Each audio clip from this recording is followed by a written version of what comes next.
Hey, what's up? Seventine here, taking a look at the free-to-play naval warfare title, World of Warships, the third installment of World War II vehicle-based games from the guys over at Wargaming. From the land to the air, and now finally to the sea, World of Warships puts you behind the wheel of massive ships to duke it out on the sea, and then to yell, "You sunk my battleship." The same core gameplay transitions over from World of Tanks as domination mode, but basically comes down to a sort of team deathmatch in the end. Controlling your ship, you have two options. You can either take full control of the ship, driving and shooting, or you can set a path for your ship to take while you concentrate fully on combat and not so much on running into the islands that dot the battlefield. Each method has its benefits, especially considering the different classes of ships, with the aircraft carriers taking full advantage of waypointing, whereas taking direct control of a battleship can make it a lot easier to get all of your available guns firing on the enemy.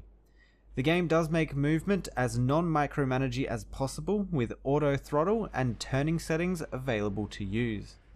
Most of the ships in World of Warships have two basic armament options, including high explosive rounds that are extremely effective at disabling enemy ships, and armor-piercing rounds that are pretty self-explanatory.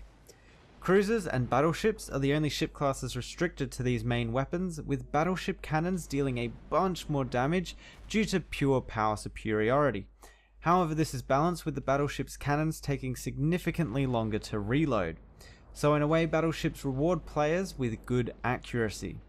Being such heavy hitters, they are also a main target for the torpedo and bomb carrying aircraft in the game, and in another move to balance this, battleships have the unique ability to repair themselves, albeit a very slight repair. The carriers that these aircraft come from provide a very different gameplay style from the other ships, giving you a top-down perspective of the battlefield rather than the first and third-person perspective on the other ships.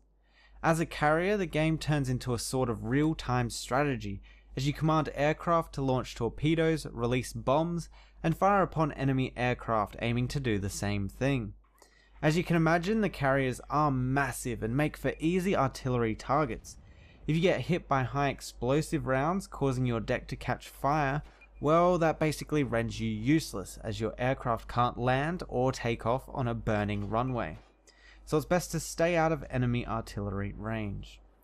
The fourth and final ship class you can play as is the Destroyer, a fast and nimble little ship packing a bunch of torpedoes that deal a ton of damage, and as the name suggests, your main role is to destroy. If a full silo of torpedoes hits an enemy ship, it's an almost guaranteed kill. Lining up the torpedoes to all hit will require you to either get extremely close to the enemy ship, or to have the target ship moving in a straight line. That about covers it for the different classes of ships you can take control of. Now let's take a look at combat. As you've probably already noticed by watching the gameplay in the background, World of Warships provides some aim assisting with every form of attack. Firing on a ship within your artillery's range provides you with a sort of lock-on, where your aiming reticule follows the ship. You still have to get your range and lead right, but it makes it so you're not moving your mouse furiously trying to keep up with the enemy ship. For torpedoes, you're given an estimate in the form of a white outline of where you want to fire your torpedoes for a hit. Using it as an estimation is the best way of taking advantage of this. Unfortunately, for the aircraft torpedoes, you don't have much control at all, and it will always use an estimation to fire them on enemy ships. You can choose their starting point though. There are 10 tiers of ships that you can research up to, keeping with the same kind of tech tree from the two previous games in the franchise. To get a new ship, you'll have to research a couple of the previous ship's upgrades, then you'll be able to research and purchase a new shiny ship. You do only have a limited amount of shipyard slots, capping out at 6 for free-to-play players, with the option to spend the premium currency for more. As you level up, you'll also start to unlock some more features of the game, like the captain of your ship, that you can upgrade through their very own skill tree, and ship upgrades that give slight bonuses to damage reduction to certain parts of your ship. Other features of the game include the option to play co-op missions, which is player v environment, opposed to the random battles, which is basically just player v player. And the co-op is actually what you're introduced to playing first, as a sort of training grounds with random battles locked until you're level 2. There's also a division feature that acts as an easy way to team up with other players. Other than that, well, that's about it. There are still 2 more nations to come, with Russian and English warships, which will bring the total amount of ships available to play to just over 100. Altogether, World of Warships is surprisingly fun and requires some tactical planning and positioning to be any good. The game also provides an excellent control scheme so that your attention can be fully focused on the battle, and you don't have to hold down the W key to move forward for the entirety of the game. The sound design provides a great emphasis on ships with more powerful artillery, booming with every shot compared to the pop of some of the smaller ships' cannons.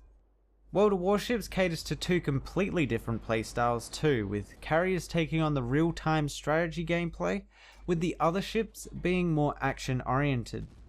If you enjoy playing vehicular-based war games like World of Tanks and War Thunder, or even if you just prefer a slower, more methodical shooter, World of Warships is a great game for you to check out, and being free to play, why not?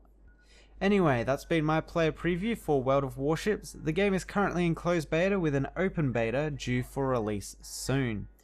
If you want to find out more about the game, check out the links below. Thanks for watching, and I'll see you guys next time.